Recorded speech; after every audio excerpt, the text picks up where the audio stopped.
और लोग कहते हैं इनका कोई घर नहीं होता।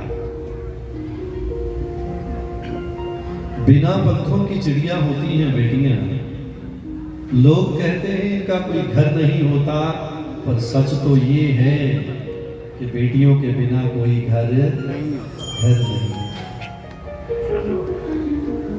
बिना पंखों की चिड़िया होती हैं ये बेटियां, लोग कहते हैं इनका कोई घर नहीं होता, पर सच तो ये है कि बेटियों के बिना कोई घर नहीं होता।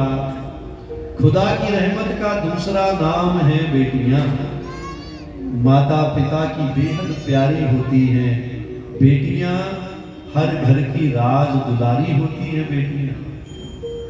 बेटा मुकद्दर से तो मन्नतों से मिलती है बेटियां, बेटा मुकद्दर से तो मन्नतों से मिलती है बेटियां। और जहां पर बरसती है खुदा की रहमत, उस घर में पैदा होती हैं बेटियां, उस घर में पैदा होती है जिस घर पर बरसती है खुदा की रहमत। बेटियां क्या है महाराज?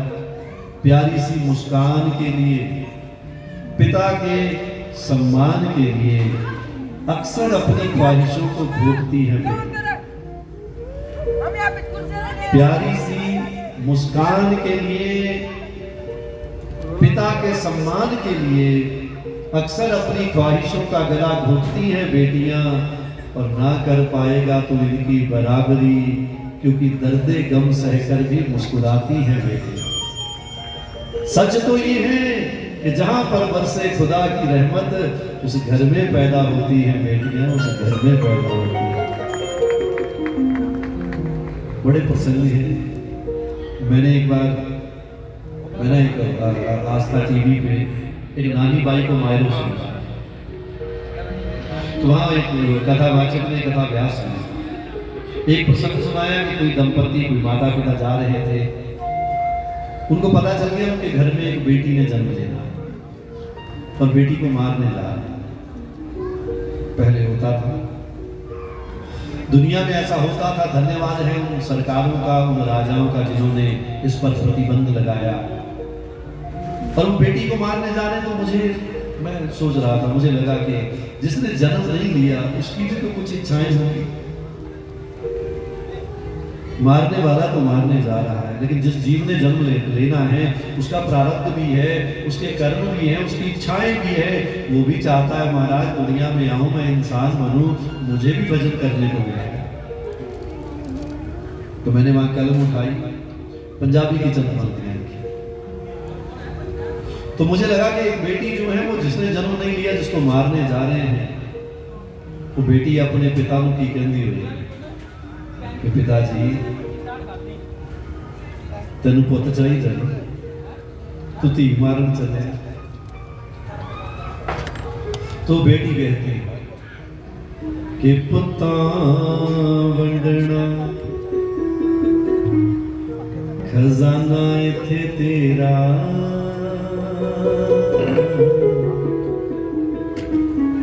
जड़ी धी नूं मारन चलिया ना, वे धीआं तेरा दुख वंडना,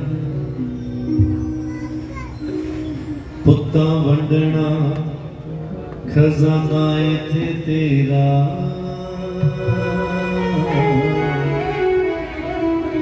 ते धीआं तेरा दुख वंडना।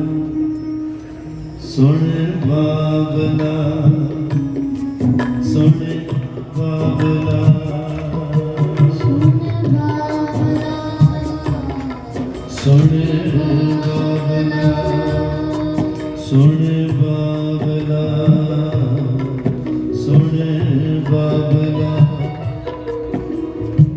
धी जमी तेनू दुख बड़ा होया, कला बह के तू बड़ा रोया, कला बह के तू बड़ा रोया, कला बह के तू बड़ा रोया। फिकरां दे विच मन नूं डुबोया, ते कहंदा पुत्तर क्यों नहीं होया, कहंदा पुत्तर क्यों नहीं होया। ओ धी कहंदी पिता जी ओ पुत्तां आखना, ये घर भी है मेरा,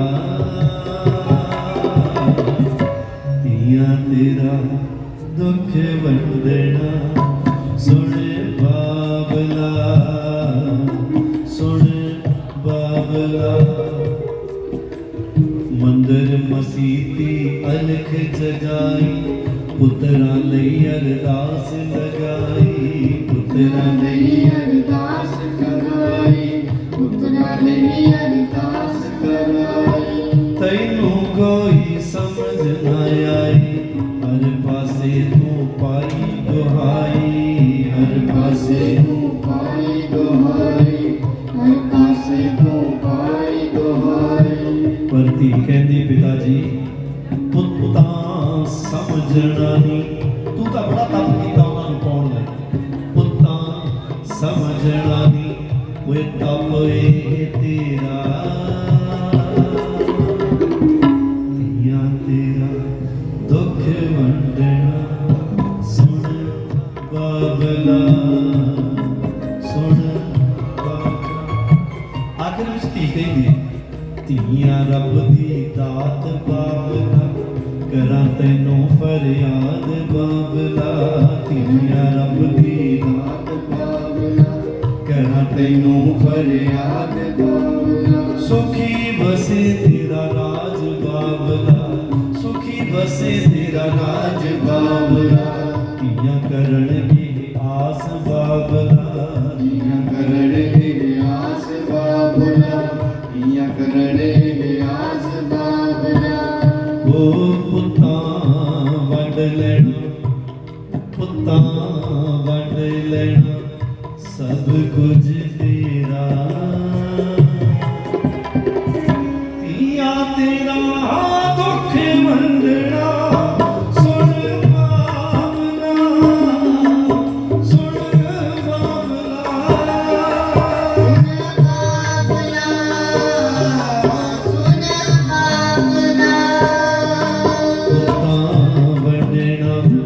खजाना ही तेरा दिया तेरा दुख वंडना सुन बाबला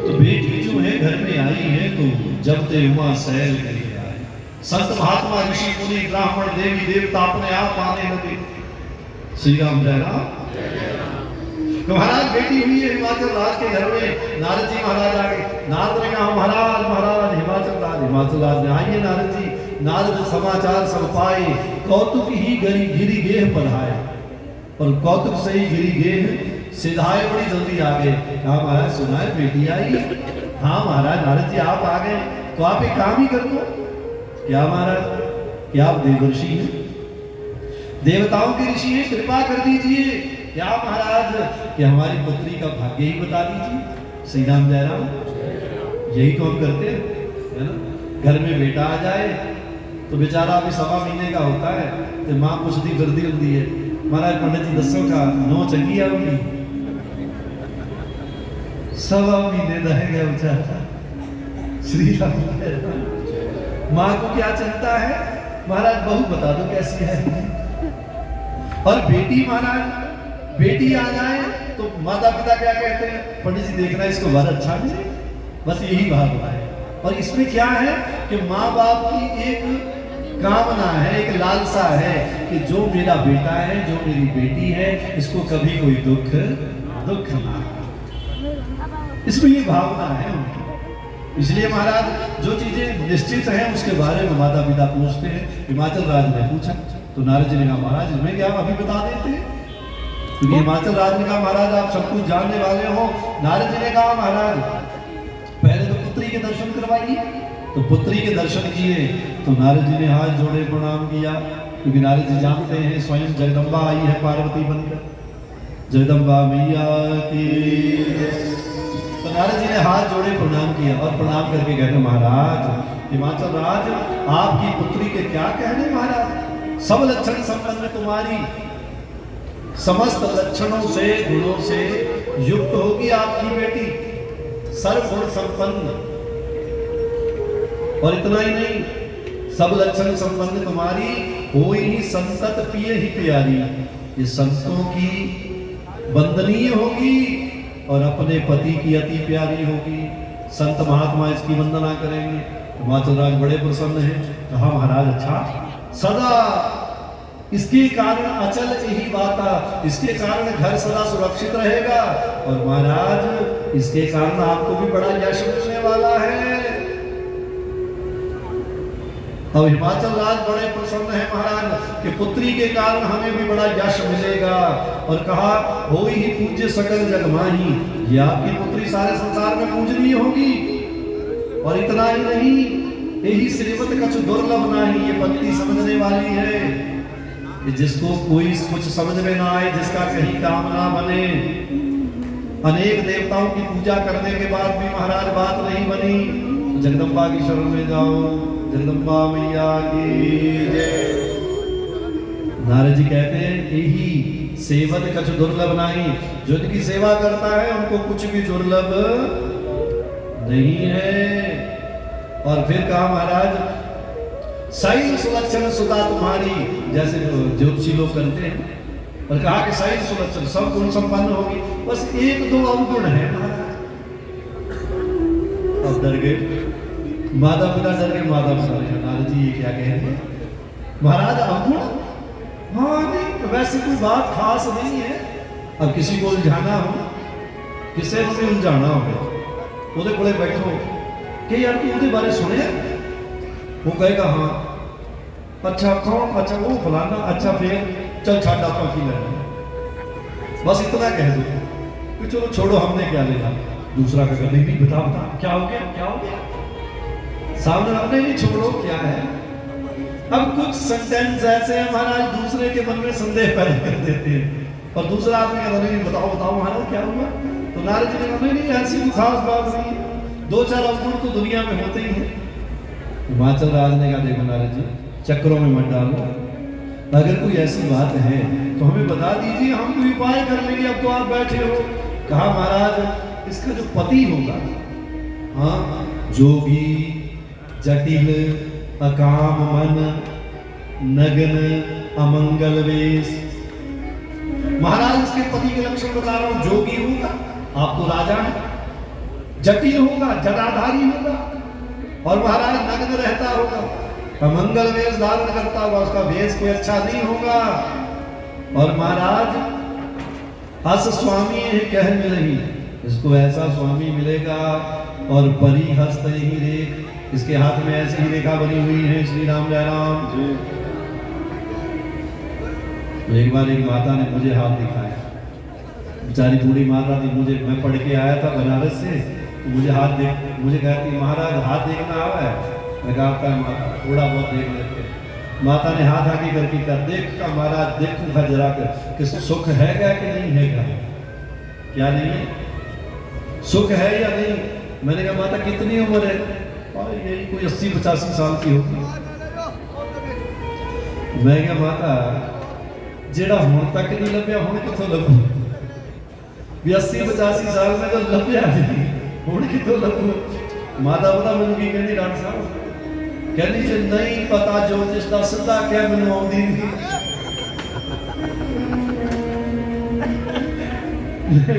मैं क्या माता की मतलब? कहंदी किसी होर नूं दिखावांगे हथ। श्री राम जय राम, शंकर भगवान की। तो प्यारे कहा जब तो ऐसा स्वामी मिलेगा तो हिमाचल राज का नहीं नहीं नहीं नारद जी ये तो गड़बड़ हो जाएगी, सीधा उपाय बताओ कोई कि ये टल जाए, ये विधि बदल जाए। कहा महाराज एक उपाय है, यदि ये भगवान शंकर की आराधना करे तो कुछ ठीक हो सकता है, नहीं तो कह मुनि से हिमवंत सुन जो विधि लिखा लीला। जो विधाता ने लिख दिया कि वो तो मिटता ही नहीं है। देव धनुष नर नाग मुनि को न बेटनहार, कोई मिटा नहीं सकता है। तो जब ये कहा महाराज फिर क्या करें? इसे भोलेनाथ की पूजन में लगाओ। देवी सती बड़ी होती है, देवी पार्वती बड़ी होती है। तो पार्वती बड़ी हुई है, एक दिन अपनी माँ को सपना सुनाती है, भैया रात्रि मुझे सपने में देवता दिखाई दिए भैया, ऐसा लगता है एक बड़ा सुंदर सा वर मेरा वर्ण कर रहा है भैया, लेकिन बार बार मुझे ये एहसास हो रहा है कि मुझे तप करना चाहिए। माँ ने कहा बेटी तप क्यों? तो पुत्री कहती है भैया तप बल सृष्टि रचई विधाता, ये विधाता दुनिया में दुनिया की रचना करता है। तो रचना करने के पीछे कारण क्या है? उसका तप है। और मैं तप करूंगी तो मेरी विधि बदल जाएगी।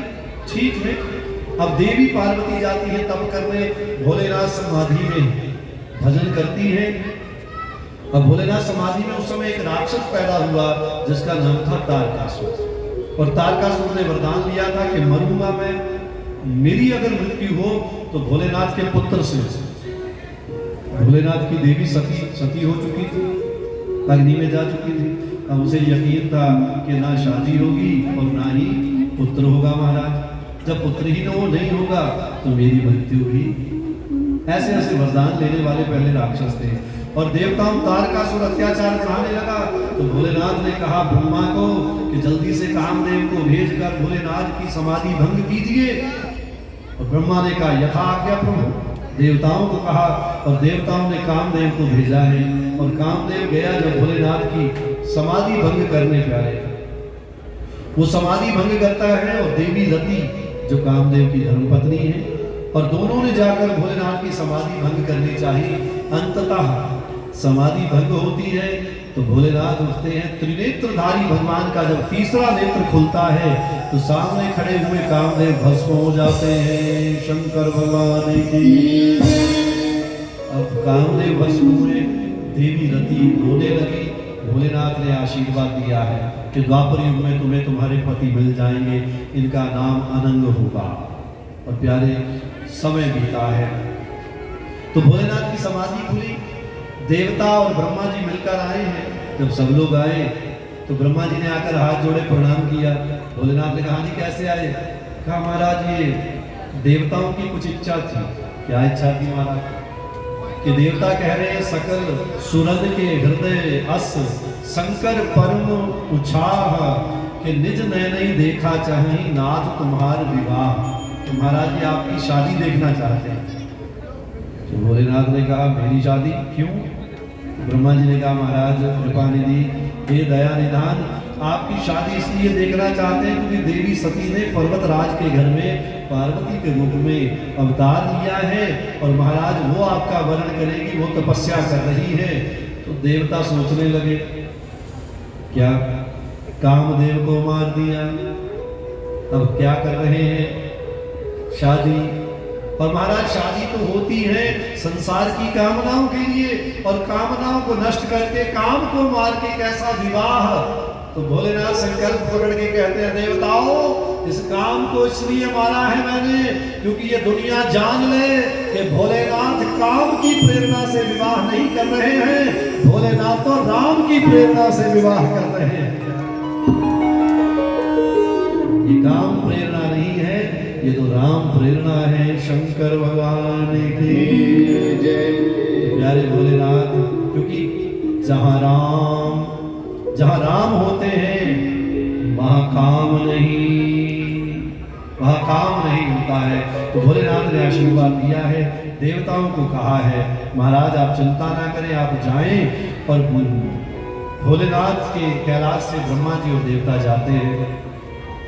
तो जब देवता चले गए भोलेनाथ ने सप्तऋषियों को बुलाया और सप्तऋषियों को कहा जाओ जाकर परीक्षा लेकर आओ उस राजकुमारी की कि वो वही है। परीक्षा लेने सप्तऋषि जाते हैं किसके पास? देवी पार्वती के पास। और पार्वती के पास जैसे गए पार्वती ने हाथ जोड़े हैं।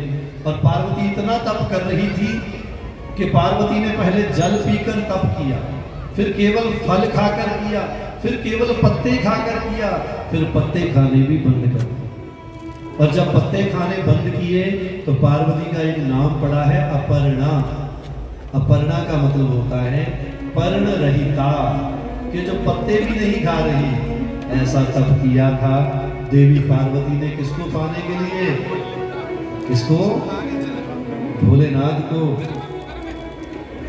तो भाई हम और थे मिलकर 5-10 दिन मंदिर जावा और मंदिर जाने के बाद बोला महाराज भगवान तो सुना ही कोई नहीं, हम तो मंदिर बदलने लगे, हम तो किसी और देवता के पास जावा महाराज भगवान तो सुना ही कोई नहीं। अब 10 दिन जाके क्या सुनेगा भगवान भाई? तुम आलू के पराठे खाकर मंदिर जाओ हो, अगर खाकर नहीं जाओ तो वापस आके खाओ हो। अब ये कौन सा वजन है? श्री राम जय राम। और फिर कहा भगवान सुना को नहीं, अरे शुक्र मनाया करो भगवान का कि भैया सब कुछ खाते पीते हंसते खेलते मंदिर जाते हैं, भक्ति नहीं है, भजन नहीं है, फिर भी भगवान सुन रहा है, ये उसकी कृपा है प्यारे। भक्त वत्सल भगवान की। नहीं तो जिन लोगों ने भगवान को पाया है उन्हें को कठोर तप करने पड़े हैं प्यारे। ये तो राम जी की कृपा है कि हमें कठोर तप नहीं करना पड़ता है। आनंद से उठते हैं, आनंद से जाते हैं, आनंद से आते। गर्मी आ गई, एसी रूम, सर्दी आ गई, हीटर आ गए महाराज, और फिर भी कहते भगवान सुना को नहीं भाई। मैं एक घर में गया, उसके यहाँ मंदिर बनाया हुआ राम जी का, बड़ा सुंदर। मैं कहा ठीक है चलो राम भगत है। मैं दूसरी बार गया तो उसके राम जी की जगह कृष्ण जी बैठे, राम जी है ही। चल समझ तो नहीं आई, मैंने कहा चलो कोई बात नहीं। तीसरी बार गया तो कृष्ण जी भी नहीं थे, शंकर जी बैठे। मैंने कहा भाई तो किसका भगत है? पहली बार आए राम जी बैठे, दूसरी बार आए कृष्ण जी बैठे, फिर शंकर जी बैठे। मुझे कहता महाराज दरअसल बात यूं है, महंगाई बहुत होगी। मैंने यार महंगाई का भगवान से क्या संबंध है? कहता जी बात यूं है, एक भगवान ना 6 महीने काम ठीक से रहा है। मैं कहा फिर कह रहा जब काम ढीला सा पड़ने लग गया ना भगवान ही बदल देते हैं। मैं कहा इससे क्या होता है? कह रहा होना क्या है, भगवान डरता रहता है, काम डरता रहता है। आदमी भगवान से डरता नहीं है, भगवान को सीता जय राम। लेकिन प्यारे जो करते रहोगे। गुरमुख प्यारिओ, आप सब जी ਨੂੰ ਬੇਨਤੀ ਹੈ कि आप कृपा करके वाहिगुरु जोत चैनल को सब्सक्राइब करें, लाइक करें, शेयर करें, सेव करें एंड कमेंट भी करें। आपकी बड़ी मेहरबानी होएगी। आपका एक एक लाइक हमारे लिए मोटिवेशन का काम करता है, तो आप लाइक सब्सक्राइब ज़रूर करें।